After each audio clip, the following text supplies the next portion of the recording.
Bonjour.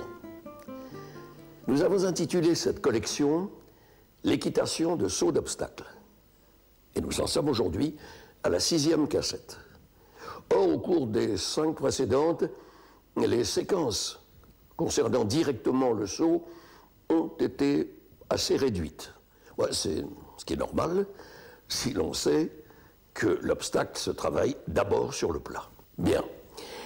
Mais avant de continuer, il nous faut maintenant expliquer très exactement les objectifs à atteindre pour obtenir les meilleurs résultats possibles en équitation de saut d'obstacles.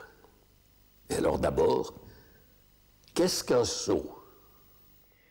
C'est la projection de la masse cheval-cavalier afin qu'elle décrive dans l'air une parabole passant au-dessus d'un obstacle.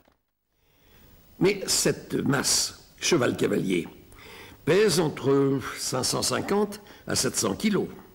Sa projection exige un gros effort. Il apparaît donc nécessaire que la puissance musculaire du cheval bénéficie de l'intégralité de ses moyens. Or, l'étude technique du saut nous démontre que pour l'équitation de haut niveau, il n'existe qu'un seul problème. Oh, bien sûr, il en existe par ailleurs des quantités, et dont on ne saurait négliger aucun. Oui, mais l'ensemble de tous ces problèmes n'a qu'un but, permettre au cavalier de dominer le vrai problème de l'équitation de saut d'obstacle. Quel est-il?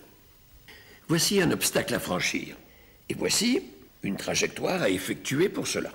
Mais cette trajectoire pourrait être très différente. Elle pourrait être comme ceci, ou comme cela, en fonction de l'emplacement de la battue, selon que celle-ci se situe plus près ou plus loin de l'obstacle.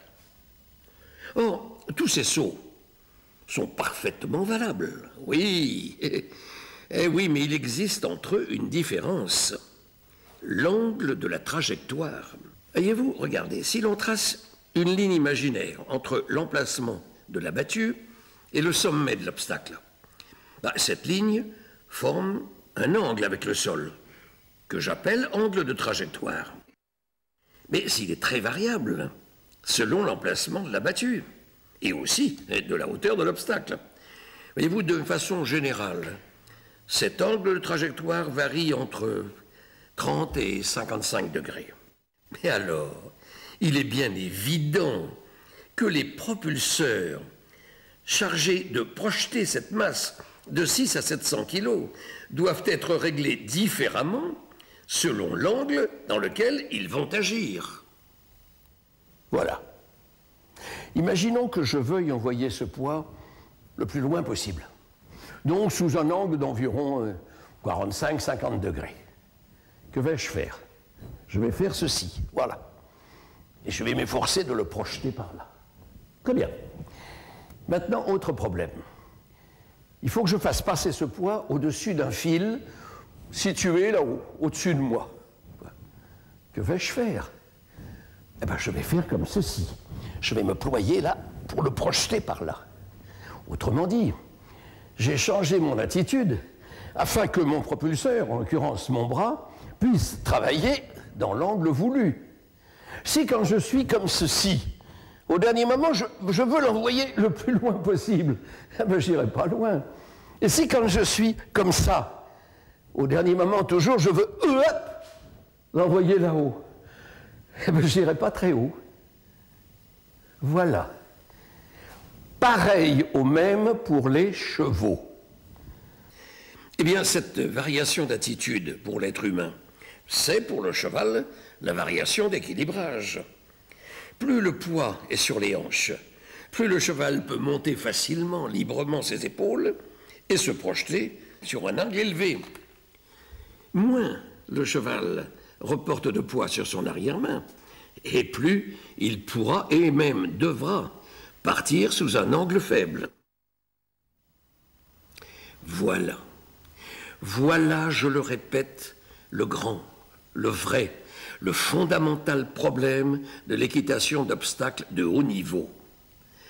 Parce que si l'équilibrage du cheval correspond avec l'angle de trajectoire, mais alors le saut sera souple dans la continuité du mouvement et exigera du cheval le minimum d'effort. C'est-à-dire que sur un plan moral, le cheval saute sans crainte, sans inquiétude, parce qu'il se sent dans l'équilibrage correspondant avec la trajectoire à effectuer. Sur le plan physique, à musculation égale, il pourra sauter plus haut, et surtout sans fatigue excessive. Petite parenthèse. Pour illustrer les problèmes techniques risquant d'engendrer une faute à l'obstacle, nous sommes bien obligés de montrer justement des fautes et en essayant de comprendre les raisons d'ordre mécanique qui les ont provoquées. Alors, je tiens à préciser, si d'aucuns se reconnaissent dans des exemples où il y a des fautes, surtout qu'ils ne voient pas là la moindre critique dans leur façon de monter. Des fautes, hein, je demande à connaître quel est le cavalier au monde ou le cheval au monde qui n'en font jamais. Ça n'existe pas. Non, mais justement une faute, ça peut être très intéressant, souvent, justement, si, en analysant, on arrive à comprendre ce qui l'a provoqué. Et c'est comme ça qu'on progresse, bien entendu. Voyez ce parcours. Il donne une impression d'aisance, de facilité. Pour beaucoup de personnes, c'est un beau parcours. Oui, mais le cheval aborde d'abord avec une encolure sensiblement horizontale. Et le cavalier, systématiquement, ouvre ses doigts sur les deux dernières foulées pour laisser le cheval sauter de lui-même. Alors, forcément, ce cheval, à ce moment, allonge un peu plus son encolure. Donc, reporte du poids sur ses épaules. Et il devra prendre sa battue grâce à une frappe importante des antérieurs, afin de compenser justement ce trop de poids sur l'avant-main. Alors, quand la chose est bien faite, comme ici, le cavalier fera souvent de beaux parcours. Seulement quand il abordera de plus grosses difficultés, alors ces risques de faire une faute augmenteront, car ils seront fonction de la manière dont se présentera l'abord. Voyez ici, la battue se présente parfaitement et le saut est splendide. Seulement sur l'obstacle suivant, les foulées arrivent un peu plus près et le cheval est obligé de faire un petit pied. Oh, l'emplacement de la battue n'est pas à proprement parler mauvais. Oui, seulement l'équilibrage ne correspond pas avec l'angle de trajectoire. Et il y a faute. Regardons à nouveau ce passage en vitesse normale. Et voilà. Voilà la base fondamentale de notre doctrine concernant le saut d'obstacle. Et dès lors, toute la formation du cheval, sa progression sur le plat comme sur l'obstacle, doit être pensée, étudiée, pratiquée, afin que le cavalier ait la possibilité, en abordant un obstacle, de régler très exactement la répartition du poids entre l'arrière-main et l'avant-main. La qualité du saut est fonction de la souplesse de la trajectoire et celle-ci dépend de l'emplacement du centre de gravité du cheval à l'instant de la battue. Donc l'abord de l'obstacle n'est que l'ajustement de l'équilibrage du cheval en fonction de la trajectoire à effectuer. Bien sûr, il est possible de sauter en se contentant de régler à peu près l'emplacement de la battue et puis de laisser sauter le cheval tout seul, par lui-même. C'est d'ailleurs ce que font beaucoup de cavaliers. Et, vous savez, il est même très possible, en sautant ainsi, de faire de bons parcours et même de gagner des épreuves. Oui, mais deux choses. Premièrement, On renonce alors à pouvoir utiliser et gagner avec des chevaux soit pas très puissants, soit pas très courageux. Car, abordant l'obstacle dans un équilibrage non adapté à la trajectoire à effectuer, ce cheval, alors, est obligé, pour compenser cette arrivée, à un gros effort musculaire, d'où nécessité d'utiliser des chevaux ayant des réserves musculaires, des chevaux puissants. De plus, tant que les parcours ne sont pas gros, bon, le cheval peut s'en tirer assez facilement. Mais bien entendu, plus les parcours deviendront difficiles et plus le cheval aura du mal à sauver les fautes. Et si le cheval n'a pas un caractère très courageux, eh bien, ses abords, souvent défectueux, les inquiètent, attentent à leur morale. Et cela souvent se traduit par des refus, ou alors le brave cheval saute, mais peu à peu, en cas de mauvais abord, il limite son effort et commence à être le cheval à 4 points. Enfin, 4 points ou plus. Et sur le plan personnel, on ne peut pas comparer les joies ressenties. Il y a la différence exacte entre un monsieur se contentant de mettre en marche un piano mécanique, qui ensuite joue tout seul, et celui qui crée sa propre musique par la finesse de son toucher sur les notes. Chercher à régler l'exact équilibrage du cheval au moment d'aborder sa trajectoire. Mais c'est sauter par soi-même. C'est être un orfèvre qui réalise une belle pièce, un artiste qui dessine son dessin. Et c'est éprouver des joies, des émotions d'une intense qualité.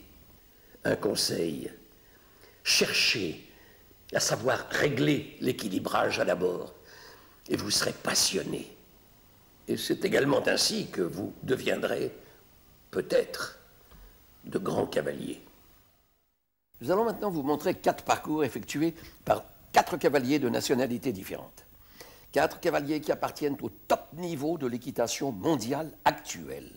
Vous verrez Ludger Beerbohm, Allemagne, Michael Whitaker, Grande-Bretagne, Rodrigo Pessoa, Brésil, et actuellement sous vos yeux, Ludo Philippaerts, Belgique. Alors, pourquoi sont-ils au sommet des résultats? À cause de leurs chevaux. Allons, ne plaisantons pas. Oh, certes, ils montent de remarquables chevaux. Oui, seulement ces mêmes remarquables chevaux n'auraient pas les mêmes résultats avec d'autres cavaliers. Non, c'est eux qui gagnent. Alors, étudions leur monte. Et vous constaterez qu'elle illustre merveilleusement ce que nous venons d'expliquer. Regardez, ils contrôlent sans arrêt la répartition du poids entre l'avant et l'arrière-main, c'est-à-dire l'équilibrage. Pour chaque obstacle, il varie cet équilibrage en fonction de l'emplacement de la battue, c'est-à-dire de cet angle de trajectoire, dont, curieusement, aucune école officielle ne parle. Jamais vous ne les verrez galoper vers l'obstacle, avancer sur les barres, comme hélas cela s'entend dire chez nous. Or, ils peuvent monter en action croissante, oui, mais uniquement quand ils ont visualisé leur dernier abord. Regardez là, voilà, c'est quand il a vu sa foulée que Philippaerts a monté. Et il le fait, mais en continuant à contrôler l'équilibrage pour que le cheval ne reporte pas trop de poids sur son avant-main.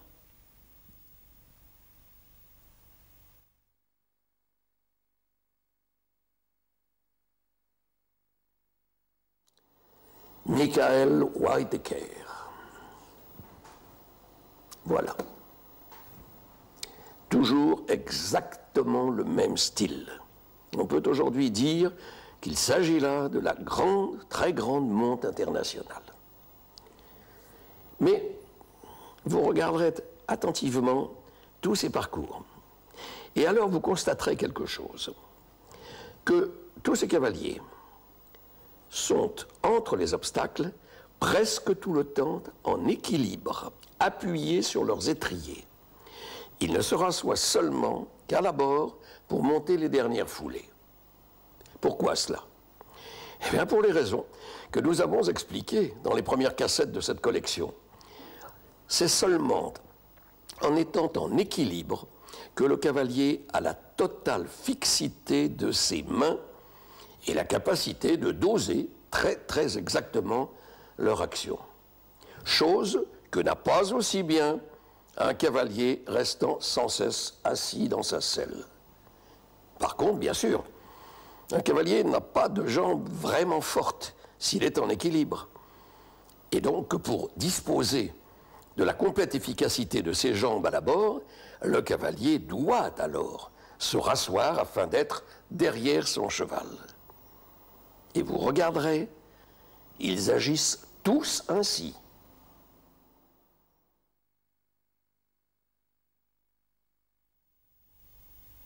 Ludger Birnbaum. Alors, regardons bien son parcours, essayons d'analyser et de comprendre ses actions. Vous voyez, là, il va remettre en place, voilà, renvoyer du poids derrière pour être maître de la masse. Et il a gardé jusqu'au bout parce que la battue venait un peu près. De nouveau, renvoi derrière, et là maintenant, il a trouvé une battue légèrement croissante, et il a entrouvert la porte. Regardez-le. Là, toujours, tout le temps, il s'assure de cet équilibrage, et battue moyenne, il a gardé le même équilibre. Oh, regardez cette reprise de main. Vous avez vu ce qu'il a fait pour renvoyer complètement et totalement le cheval sur les hanches, afin d'être maître de la masse. Et maintenant, regardez les mains. Vous allez voir que dès qu'il arrive dans les 3 dernières foulées, il monte ses mains. Il monte ses mains pour qu'elles restent au-dessus de la bouche du cheval. Car si les mains ne sont pas au-dessus de la bouche du cheval, le cavalier ne peut pas contrôler l'équilibrage. Et à chaque fois, vous le verrez avoir, voilà, le même placé. Bien entendu, il remonte un peu plus fort quand il doit reprendre plus ses foulées.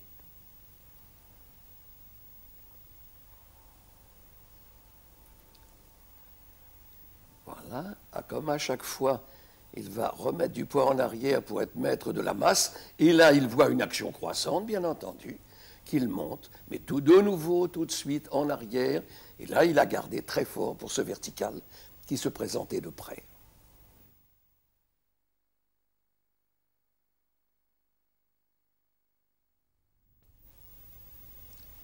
Rodrigo Pessoa.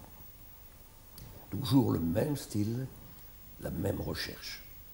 Une remarque au passage. Nous entendons souvent en France dire « Ah, attention, les temps limites sont aujourd'hui calculés plus justes. Il faut donc galoper pour ne pas être pénalisé au chronomètre. » Oui, argument un petit peu fallacieux pour tenter d'excuser souvent, hélas, un insuffisant contrôle de l'équilibrage. Regardez ces 4 cavaliers. Ils n'ont pas l'air pressés. Et pourtant, ils sont toujours dans les temps. Et même plus vite que les autres lorsque c'est nécessaire. Non, le problème du chronomètre est un problème de tracé. Et nous l'étudierons dans une prochaine cassette. Et là, admirez la précision de ces sauts. On a véritablement la sensation que la faute est pratiquement impossible. Ah, bien entendu, ces réglages permanents impliquent, 1, la totale soumission du cheval, et donc un parfait dressage. Le cavalier ne laisse jamais rien au hasard. Il n'attend pas